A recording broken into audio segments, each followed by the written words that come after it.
As soon as those institutional investors jump in, the market is going to go insane. But why are the institutional investors not investing? Hey everyone, my name's Nolan. My students call me Professor G, and it is my passion helping young people understand personal finance and the ins and outs of starting a business. Let's do this.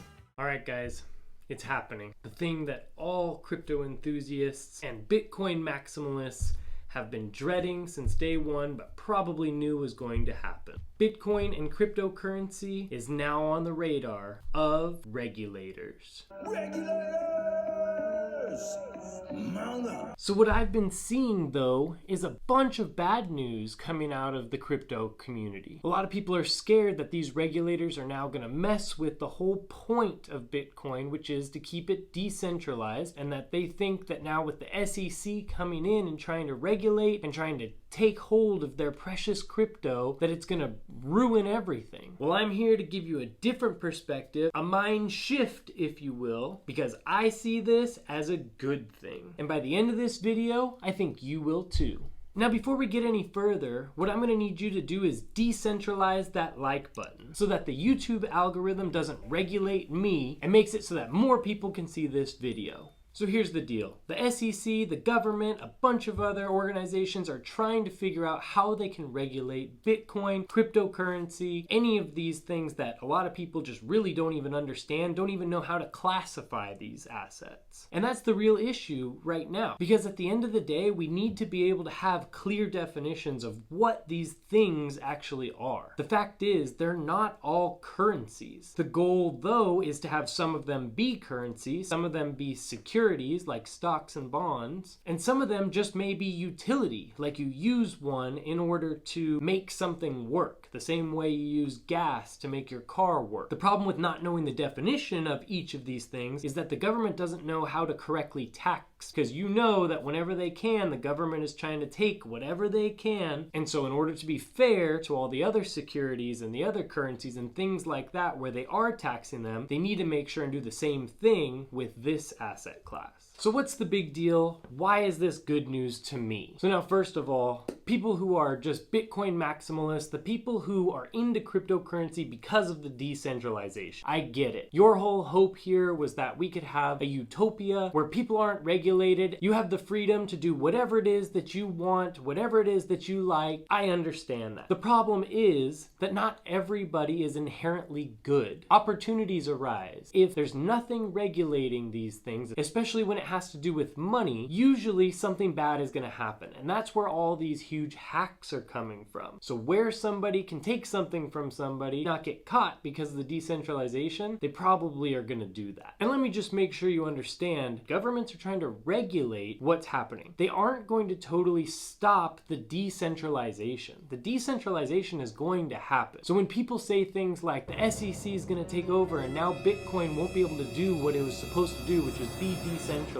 there's going to be all these middlemen. No, not necessarily. There's going to be an entity probably watching the blockchain and watching what's actually happening, not changing it, not taking away from it. Basically just for tax purposes and for criminal activity type purposes, which we kind of want. So now everyone's freaking out and saying that these crypto projects are going to be overtaken and then the value is going to go down. Here's why I think differently, and here's why you should too. Individual people who buy into stocks or who buy into cryptocurrency are called retail investors. Companies are called institutional investors. Right now in the cryptocurrency market, overwhelmingly, it's retail investors. It's people like you and me, who have some money, maybe in the hundreds, maybe in the thousands. Think about the difference between me and like Apple or Microsoft. The difference there is quite different as far as how much money we have that we can invest. So knowing that in the cryptocurrency market, it's mostly retail investors, as soon as those institutional investors jump in, the market is going to go insane. But why are the institutional investors not investing? The reason is because they're smart and because they have liability that they they have to cover. And really, a company is a steward of its investors' money. So when a company is a public company and they offer stock, they technically work for the people who own their stock. And so if they mess with that money and their stock price goes down and all of their investors lose money, that's step one for the company going out of business. So an institution will never make a risky bet like this until they know for sure that it's something that might reward them and their investors or stockholders in the future. So with the cryptocurrency market kind of still being the wild, wild west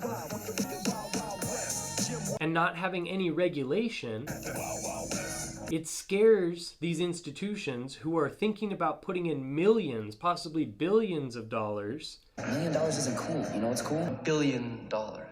So why is all this good news? The good news is that if regulations start happening, institutional investors will start being excited. They'll start seeing that there's safety in this and that there's room for it to grow. The exact same way that back in the day, the internet was kind of this unknown, uncharted territory, and so people were reluctant to invest into it. As soon as more rules and regulations and processes were put into place, more and more institutions could understand how they could use this technology and how they can invest in this technology to turn it into something that's going to help them long term. And that's what we're seeing with these institutions. They're not necessarily buying into Bitcoin or into the cryptocurrencies themselves yet, but what they are doing is they're setting up the infrastructure by hiring a bunch of blockchain experts and even building blockchains of their own, so that as soon as they do start accepting cryptocurrency and as soon as cryptocurrency does become a normal thing, they're ready. And that's how these institutions are smarter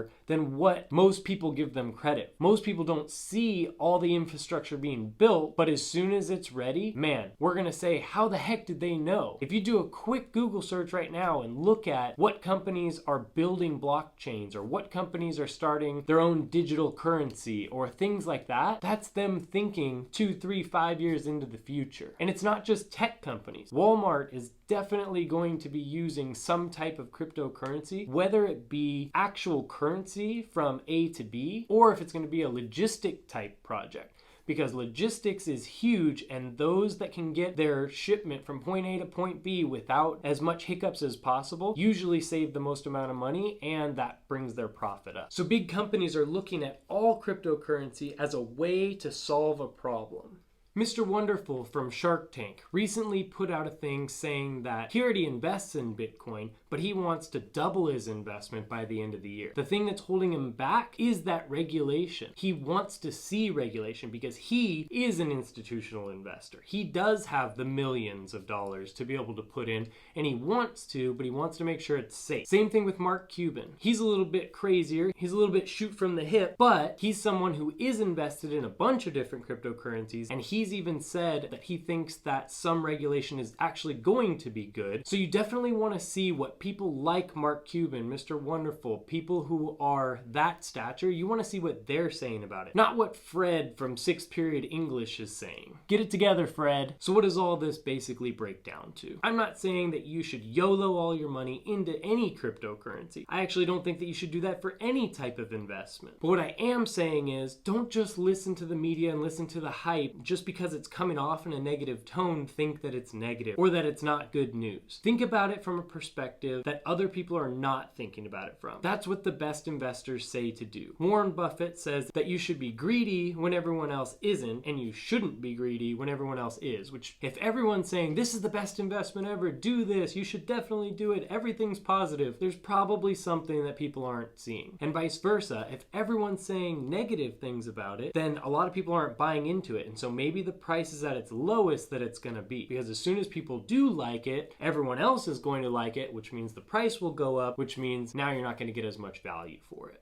So my advice, what you need to do is you first of all need to do your research, like I talk about in all of my classes and I talk about in all of my videos. Number 2, find a project or 2 or 3 or 10 that makes sense to you and really dive deep into it. I believe that within 5 years, cryptocurrency is just going to be a household thing. I think that companies are going to use it in different ways than what people are talking about today, and I'm seeing it already in different industries. Cryptocurrency is not just a thing like Venmo, where we're just going to give each other digital money very quickly. That's one baby use case compared to so many other things that it can do and so many other problems that it can solve. Anything that solves problems is valuable, and it's something that I want to get in on at the ground level. Let me know down in the comments section what type of cryptocurrency you want me to dive a little bit deeper into, or what sector of the crypto industry that you don't really understand and that you want me to give you a little more information about, and I'd be happy to. I'll see you guys on the next video. Professor G,